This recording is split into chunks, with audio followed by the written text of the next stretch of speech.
Curry చేస్తున్నాను. Mutton 1/2 kilo.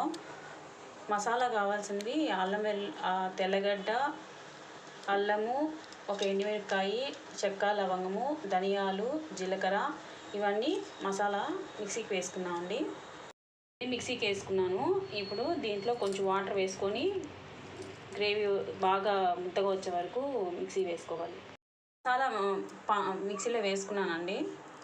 2 టమాటాలు, ఒక ఎర్రగడ్డ కట్ చేసుకుందాం. హీట్ ఎక్కిందండి. 2 స్పూన్లు ఆయిల్ వేసుకున్నాను. ఆయిల్ హీట్ ఎక్కాక ఆనియన్స్ వేసుకుందాం. ఆయిల్ కొంచెం బాగా కాగింది. ఇప్పుడు ఆనియన్ కలర్ తిరిగాయండి. ఇప్పుడు మటన్ వేసుకొని బాగా నూనెలో కొంచెం వాడుతాము. వేసాను.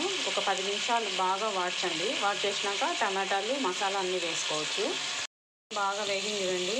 ఇప్పుడు మసాలా వేసుకుందాం. వేసాను. బాగా కలుపుకొని ఇది ఒక 10 నిమిషాలు బాగా వేగినాక టమాటాలు వేసుకుందాం.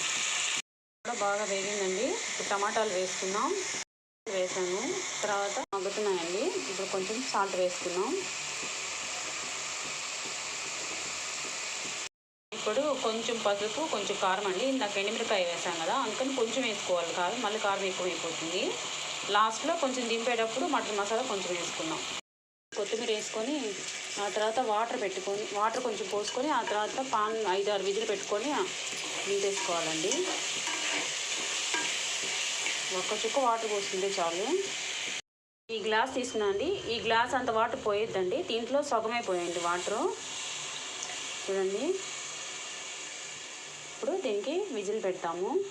ఇప్పుడు విజిల్ పెట్టానండి. ఇదొక 6 విజిల్ రాగానే ఆపేసుకొని లాస్ట్లో మటన్ మసాలా పొడి కొంత వేసుకొని దింపేసుకున్నాం. మటన్ కర్రీ రెడీ అండి. మీ ఇంట్లో ట్రై చేసి కామెంట్ బాక్స్లో కామెంట్స్ పెట్టండి.